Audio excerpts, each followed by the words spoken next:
میزان محترم، طبیعت کچھ ڈھیلی ہے ابھی بھی، لہذا مختصر طور پر چند باتیں آپ کی خدمت میں پیش کرنی ہیں۔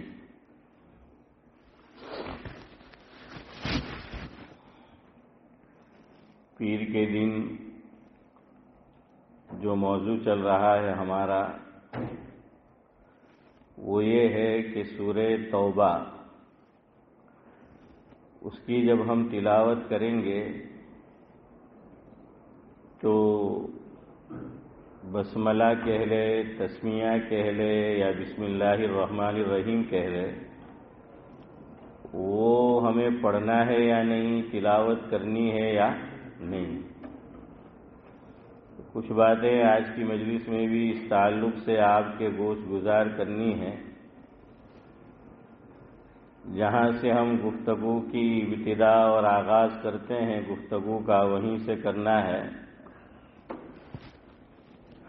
کہ بسم اللہ سے ابتدا ہے میری، بسم اللہ سے ابتدا ہے میری، سدا خوش رہو تم، یہ دعا ہے میری، آمین۔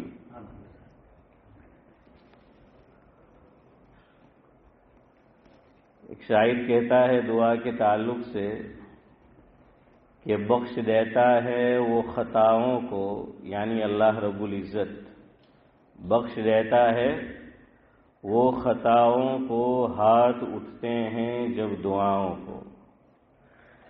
لیکن میں نے اور آپ نے ہاتھ اٹھانا ہی چھوڑ دیا ہے۔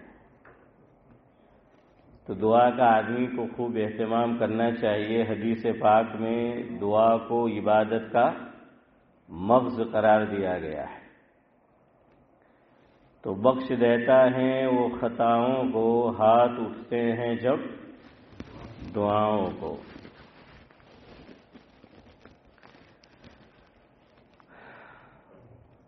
مرزا دبیر کہتے ہیں کہ جو دوست ہے البتہ دعا دیتا ہے، جو دوست ہے البتہ دعا دیتا ہے، ورنہ انسان کو کیا دیتا ہے۔ وہ کہتے ہیں دعا دینی چاہیے، لیکن میں اور اب دعا میں بھی کنجوسی کرتے ہیں۔ دعا میں بھی کنجوسی۔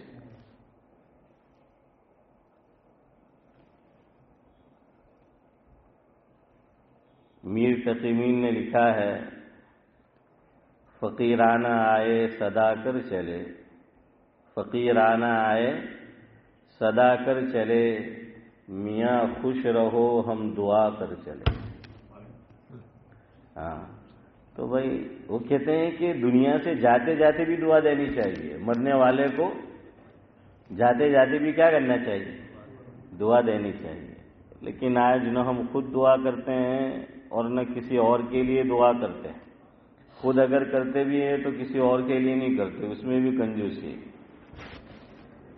تو فقیرانہ آئے صدا کر چلے کہ میاں خوش رہو ہم دعا کر چلے۔ اور مرزا سلامت علی دبیر یہ لکھتے ہیں کہ جو دوست ہے البتہ دعا دیتا ہے، ورنہ بندے کو بندہ کیا دیتا ہے۔ بہرحال سورہ برات آپ کو میں نے بتایا کہ اگر ہم نے وہیں سے پڑھنا شروع کیا ہے تو بسم اللہ پڑھیں گے کہ اعوذ باللہ من الشیطان الرجیم، بسم اللہ الرحمن الرحیم، براءۃ من اللہ ورسولہ۔ ایک صورت یہ ہو گئی۔ دوسری صورت یہ ہے کہ کوئی تالی یا قاری، جو بھی آپ کہہ لے کہ قرات کرنے والا یا تلاوت کرنے والا، وہ سورہ انفال کو پڑھتا ہوا آ رہا ہے، تلاوت کرتا ہوا آ رہا ہے، ان اللہ بکل شیء علیم، یہ آخری آیت ہے سورہ انفال کی۔ اب آگے بھی اس کو تلاوت کنٹینیو رکھنا ہے، تسلسل برقرار رکھنا ہے، تو یہاں بسم اللہ الرحمن الرحیم نہیں پڑھیں گے، بلکہ ان اللہ بکل شیء علیم، اور سیدھے براۃ من اللہ ورسولہ، بسم اللہ نہیں ہوگی، ان اللہ بکل شیء علیم براءۃ من اللہ ورسولہ الی الذین عاہدتم من المشرکین۔ اب لوگ سوال کرتے ہیں، اس کا جواب دینا ہے، یہاں بسم اللہ کیوں نہیں پڑھنی؟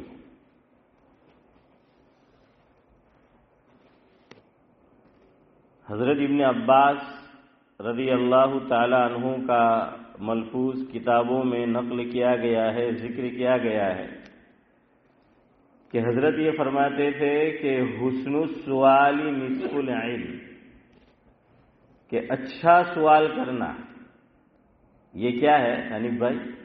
آدھا علم ہے۔ خالی سوال کرنا نہیں، بعض لوگ سمجھتے ہیں کہ سوال کرنا نہیں، سوال کرنا نہیں بلکہ کیا کرنا ہے؟ اچھا سوال کرنا جس کا کوئی سر اور پیر ہو، ہاں۔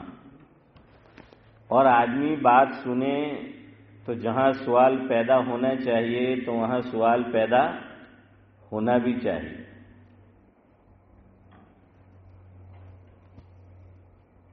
تو بعض لوگ پوچھتے ہیں، اور کتابوں میں بھی یہ ڈسکس کیا گیا ہے، اس پر بحث کی گئی ہے کہ سورہ انفال سے پڑھتے ہوئے آئے تو یہاں بسم اللہ کیوں نہیں پڑھنا ہے؟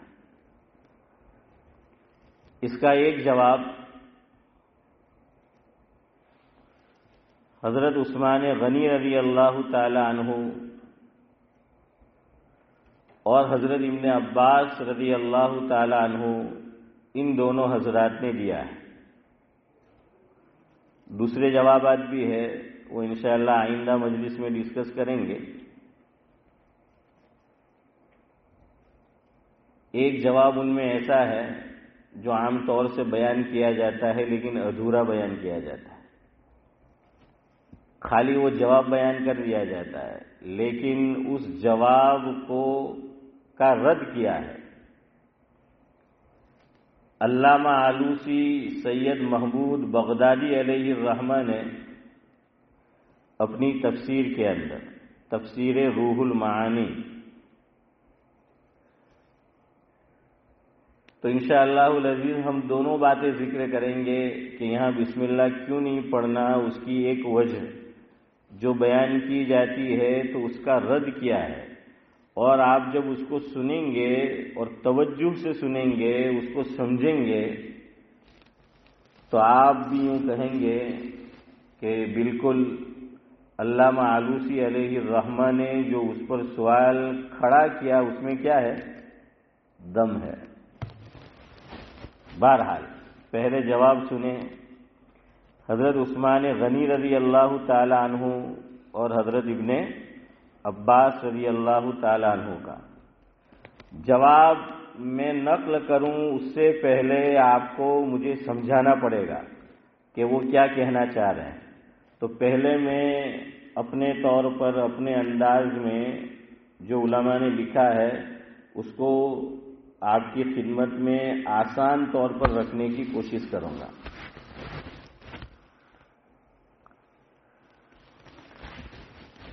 ذرا پیچھے سے چلیں گے۔ قرآن کریم کی سب سے پہلی سورت کون سی نازل ہوئی؟ میں نے اسی لیے حنیف بھائی یہ نہیں پوچھا کہ آیات کون سی نازل ہوئی، میں نے آپ کو جال میں پھنسانے کے لیے یوں کہا میں نے کہا کون سی مچھلی جال میں پھنستی ہے اسماعیل بھائی؟ ہاں نہیں، سوال سنو میں نے کیا کیا۔ الیاس بھائی کیا کیا میں نے سوال؟ میں نے یہ نہیں پوچھا کہ کون سی آیات پہلے نازل ہوئی، میں نے سوال یہ کیا کہ کون سی شبیر چچا سورت پہلے نازل ہوئی۔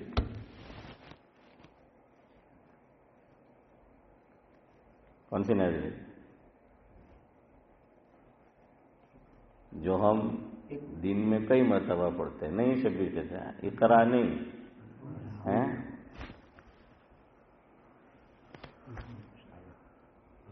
کہتے ہیں کہ سورہ فاتحہ یہ پوری نازل ہوئی.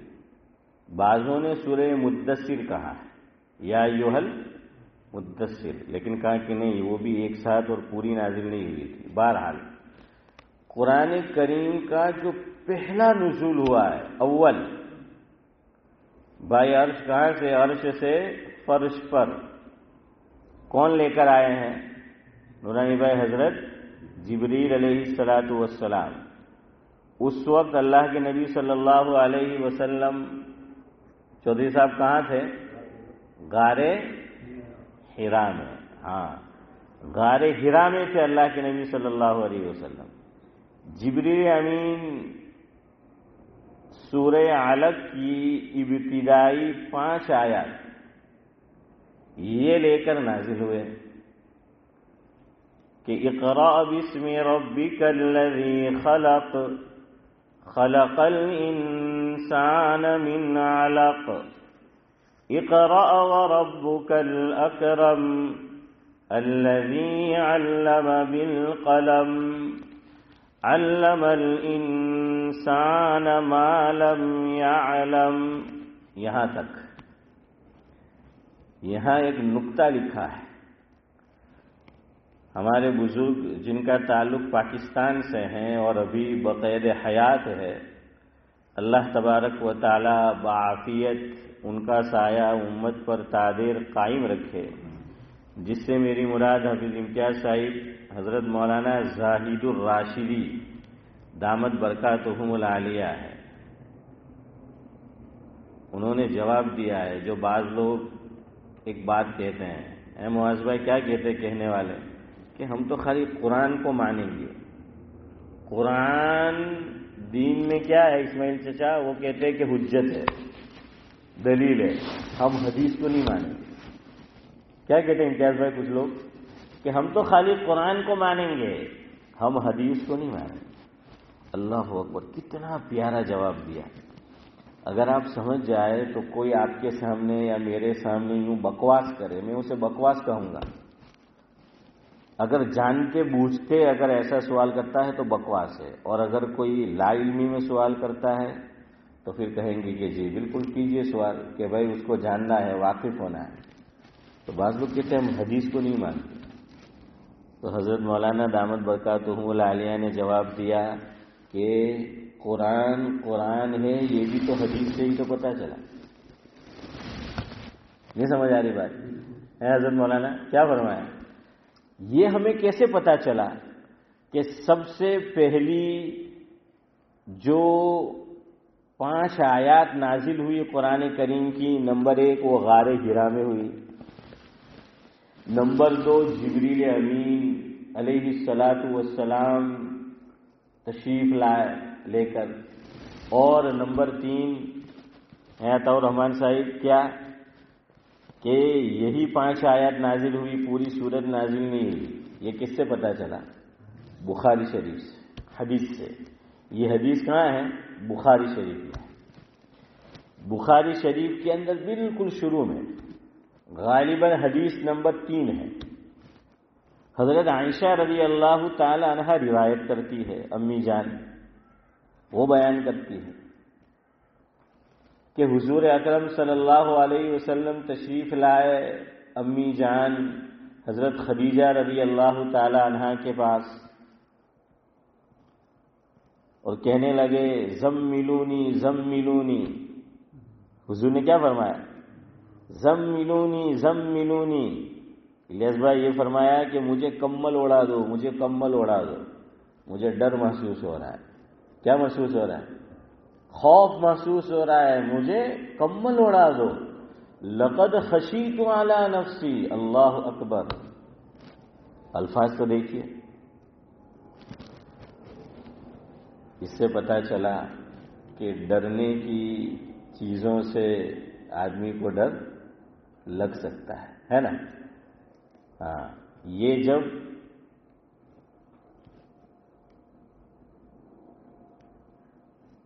نبوت کے خلاف نہیں ہے تو ولایت کے خلاف کیسے ہوگا؟ سمجھ رہے میرا اشارہ؟ جب نبوت کے خلاف نہیں ہے تو ولایت کے خلاف کیسے ہوگا؟ جلیل القدر پیغمبر ہے حضرت موسیٰ علیہ السلام، قرآن کریم بیان کر رہا ہے. وہ ڈر گئے تھے نا. کس سے ڈر گئے تھے؟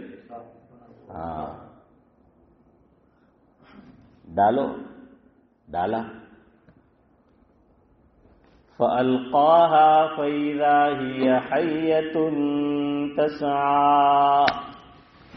قرآن کہہ رہا ہے سورہ طٰہٰ میں، اور مقام پر بھی کہا ہے کہ فَأَلْقَاهَا فَإِذَا هِيَ حَيَّةٌ تَسْعَىٰ. جیسے بچپن میں ہم کیا کھیلا کرتے تھے؟ لکھوٹی ہے. تو وہ گول کیا ہوتا تھا نورانی بھائی؟ کنڈاڑو پاڑتا ہوتا اپنے پسی انتنے لگتا نہیں تیسے رمیلا کنجن. ہاں، تو حضرت موسیٰ علیہ السلام سے بھی کیا کہا گیا بھائی عرش کہ پھینکیے، اپنے ہاتھ میں جو عصا ہے اسے کیا کیجئے؟ پھینکیے. فَأَلْقَاهَا فَإِذَا هِيَ حَيَّةٌ تَسْعَىٰ. سانپ سے ڈر تو لگتا ہے نا؟ ہاں، سانپ سے ڈر لگتا ہے انسان کو. تو حضرت موسیٰ علیہ السلام پر بھی ذرا گھبراہٹ ٹھاری ہوئی. اللہ نے کیا فرمایا؟ قَالَ خُذْهَا، کہ محبوب امی سے پکڑ لیجئے، اپنے ہاتھ میں لے لیجئے. اور اللہ رب العزت کو سب پتا ہے کہ موسیٰ علیہ السلام پر گھبراہٹ طاری ہے. فرمایا کہ قال خذها ولا تخف، کہ آپ اسے پکڑ لیجئے اور ڈریے مت. قال خذها ولا تخف. تو اسی طرح حضرت نبی کریم صلی اللہ علیہ وسلم کی زبان نبوت سے، لسان نبوت سے یہ الفاظ نکلے کہ زملونی لقد خشیت علی نفسی، کہ مجھے کمبل اڑا دو، مجھے اپنی جان کا کیا ہے؟ خطرہ ہے، خوف ہے مجھے. اب بیوی سمجھدار ہونی چاہیے. એટલે જ کہ ભાઈ લાવે તો સમજદાર લાવવાની. આપણે જેમ કે એક તો વારંવાર તો લવાય નહીં આપણાથી. تو بھائی عرش ہاں لانا ہے ابھی آپ کو، تو لاؤ تو کیسے لاؤ؟ سمجھدار لاؤ. وائف کا، بیوی کا اہم رول ہوتا ہے. مرد کی سکسیس میں بھی، کامیابی میں بھی اور ناکامی میں بھی کب کیا کہنا ہے وہ پتہ ہونا چاہیے بیوی کو. ہمارے یہاں اسماعیل بھائی الٹا ہے سسرا، جب جو نہیں بولنا چاہے انیل بھائی وہ بولتی ہو. تو ایسے ڈر کا ماحول ہے. حضور خود فرما رہے ہیں کہ مجھے اپنی جان کا خطرہ ہے، خوف ہے، کمبل اڑا دو.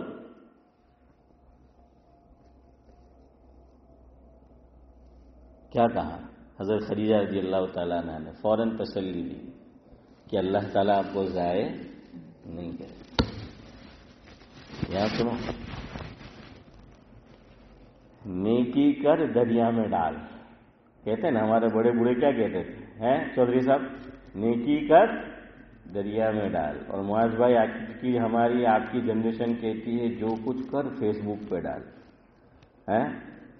تو دکھاوا تو کیا انٹرسٹ ہوئے؟ نیکی کبھی ضائع نہیں کرے. ہاں، نیکی کبھی ضائع نہیں کرے. ان اللہ لا یضیع اجر المحسنین. اور کہیں قرآن یہ کہتا ہے کہ وَأَنَّ اللَّهَ لَا يُضِيعُ أَجْرَ الْمُؤْمِنِينَ. اللہ ضائع نہیں کرتا. نیت صحیح ہونی چاہیے. ہاں، اخلاص ہونا چاہیے، دکھلاوا نہ ہو، ریاکاری نہ ہو، تو نیکی ضائع نہیں ہوتی. یہاں حضرت خدیجہ رضی اللہ تعالی عنہ آپ صلی اللہ علیہ وسلم جو سوشل ورک کرتے تھے نا وہ بتلایا کہ آپ کیا کرتے ہیں. اللہ آپ کو ضائع نہیں کرے گا. کیوں؟ آپ تو بھلائی سے پیش آتے ہیں لوگوں کے ساتھ، خیر خواہی کے ساتھ پیش آتے ہیں، نیکی کا کام کرتے ہیں۔ انک لتصل الرحم وتحمل الکل وتقری الضیف وتعین علی نوائب الحق وتکسب المعدوم، یہ کچھ اوصاف گنائے ہیں، اور یہی وہ اوصاف ہے کہ جب حضرت ابو بکر صدیق رضی اللہ تعالی عنہ کو مشرکین مکہ نے یہ فیصلہ کر لیا کہ اے ابو بکر مکے میں رہنا ہے تو قرآن کریم آہستہ پڑھنا پڑے گا، عبادت اپنے گھروں میں تنہائی میں کرنی پڑے گی، زور سے نہیں، ورنہ ہماری جو قوم ہے قرآن میں اللہ نے یہ تاثیر رکھی ہے کہ اس طرف وہ کھینچے چلے آتے ہیں۔ آپ اندازہ لگائیے، یہ حرمین شریفین کے جو ائمہ ہیں حافظ امتیاز شیخ عبد الرحمن السدیس، شیخ شریم، اب تو نہیں ہے، شیخ ماہر یا جو بھی ہے، ان کا پڑھنے کا لہجہ، ان کا انداز، ان کی قرأت اتنی دلکش ہے کہ آدمی سنتا چلا جاتا ہے، کھینچتا چلا جاتا ہے۔ تو آپ اندازہ لگائیے صحابہ کرام کا پڑھنا کیسا ہوگا، ہے الیاس میں؟ ہاں، تو صحابہ کیسے پڑھتے ہو؟ اور پھر علماء نے لکھا ہے، مفہوم ہے شبیر چچا، ایک موقع جنتیوں کے لیے ایسا بھی آئے گا جنت میں کہ رب العزت رحمان ان کو قرآن سنائے گا۔ کون سنائے گا؟ امتیاز بھائی، اللہ تعالیٰ خالق کائنات وہ قرآن سنائے گا، تو آپ لذت دیکھیے، ہاں کیا لذت ہوگی وہ، کہ میں کہا کرتا ہوں سورہ رحمان ہو، پڑھنے والا شیخ السدیس عبد الرحمان ہو اور سننے والا عبد الرحمان ہو، تو پھر کیا مزہ آئے گا۔ تو اللہ رب العزت جب سنائیں گے تو اس کے کیا کہنے۔ تو کہا کہ آپ کو عبادت کرنی ہے تو تنہائی میں کرو، آہستہ سے کرو، ہماری قوم نہ سنے۔ صدیق اکبر آپ جانتے ہیں، مفہوم میں خالی اشارہ کرو کہ نہیں میں مکہ چھوڑ کے چلا جاؤں گا۔ راستے میں کون ملے؟ ابن الدغنہ، کون ملا راستے میں؟ ہاں، وہ وہاں کا سردار تھا مکہ مکرمہ کا۔ جیسے یہ جو ملک ہے جہاں میں اور آپ ہے، دنیا بھر کے بھگوڑے یہیں آتے ہیں صحیح ہے نا اسماعیل چچا؟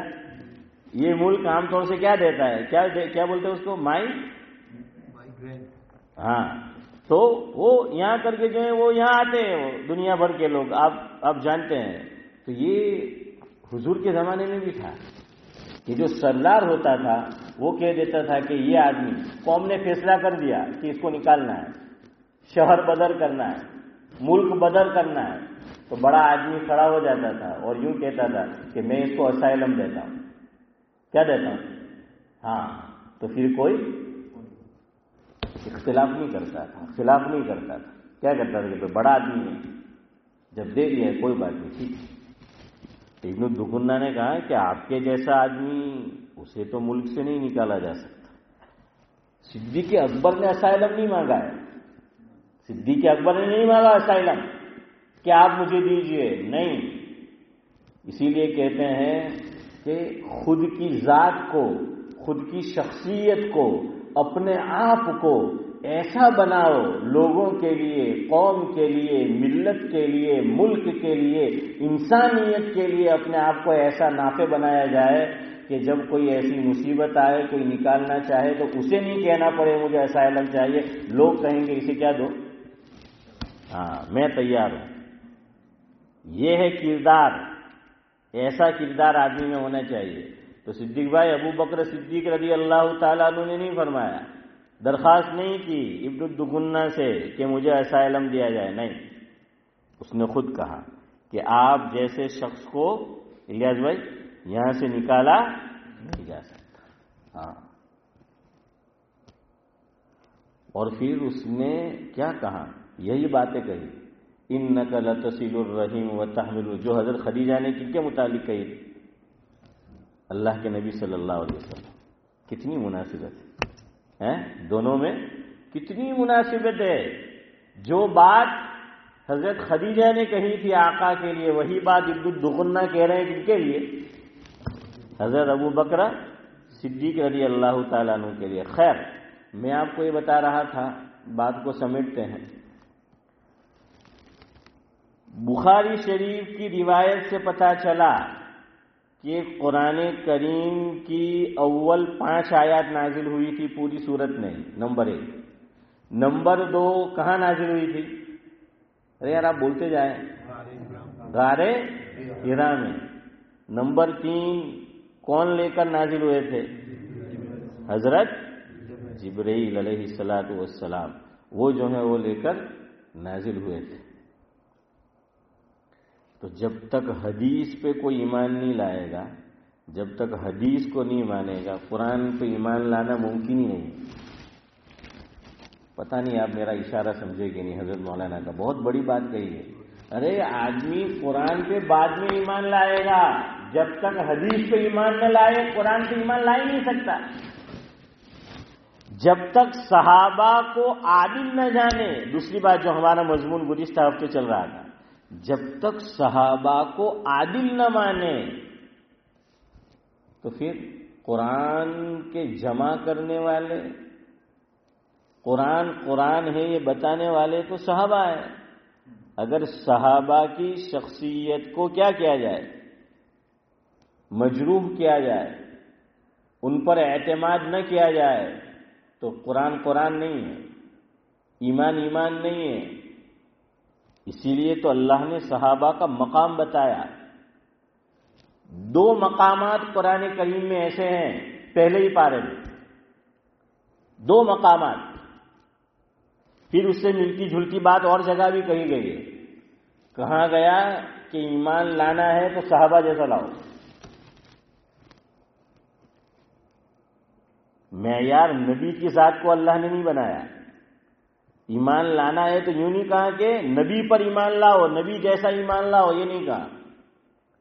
ایمان نبی پر لانا ہے، لیکن اللہ رب العزت فرما رہے ہیں کہ صحابہ جیسا ایمان لانا ہے.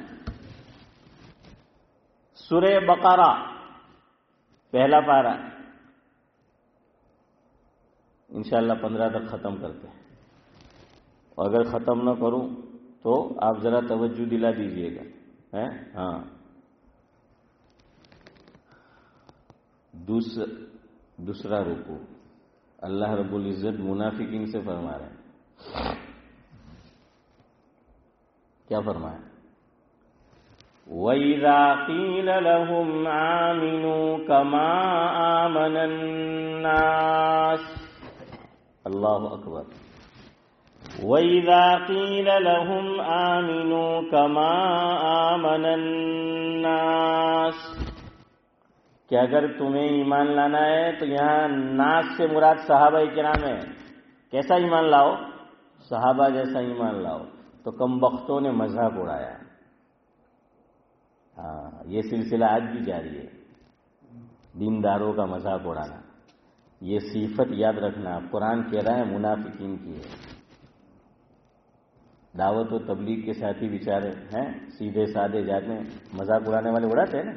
ہاں ٹھیک ہے. لوگوں શું આવડે કે કઈ આવડે નહીં કે કઈ જોઈ નહીં કે ની રાત દિવસ ની કે ઘરના હાલત પોટલા બિસ્તરા લઈને ચાલા કરે. બીજું કઈ આવડે નહીં કે લોકો મજાક ઉડાડે.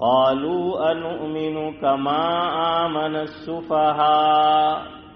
مفہوم یہ ہے نقل کفر نباشر. ویسے اللہ نے کہا ہے کہ ان کا قول نقل کیا ہے تو اس میں اب کوئی حرج نہیں رہتا. فرمایا کہ ہم ان بیوقوفوں، یہ بیوقوف لوگ صحابہ کو بیوقوف کہہ رہے ہیں، قرآن کہہ رہا ہے ان کے جیسا ایمان لائے۔ اینٹ کا جواب پتھر سے دیا اللہ نے فوراً۔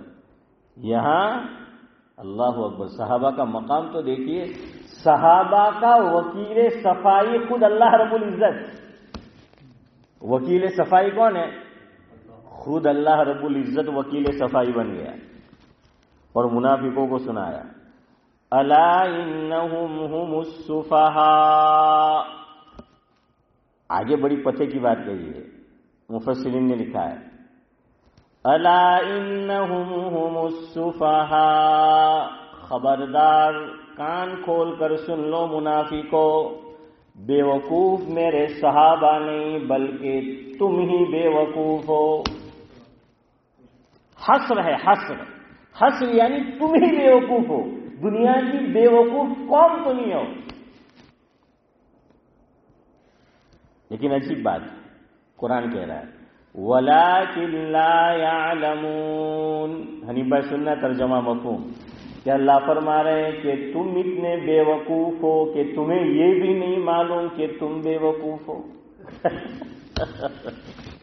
صدیق بھائی یہ قرآن کہہ رہا ہے کہ تم اتنے بے وقوف ہو کہ تمہیں یہ بھی نہیں معلوم کہ تم کیا ہو، بے وقوف ہو۔ اب کہیں سوا سے زیادہ چلے جاؤں تو اجاز بھائی کہے کہ مول صاحب تم نے بھی نہیں خبر، تم بھی بے وقوف ہو، اور ابھی کہاں اور آپ آگے نکل گئے۔ چلے آج اسی پر ختم کرتے ہیں، کل انشاءاللہ العزیز صحابہ کا تذکرہ، صحابہ کے بیان پہ ختم ہوا ہے۔ بہرحال طبیعت کو کچھ ڈھیلی تھی تو فون آنے والا کا فون بھی آیا، میں نے کہ آگے رجا روا دیو એમ કે ચાલો કંઈ નહીં જરા જ્યાં તો સારું લાગે ને બડા સાથીઓ જે રોજ મળે તેને જોઈ તો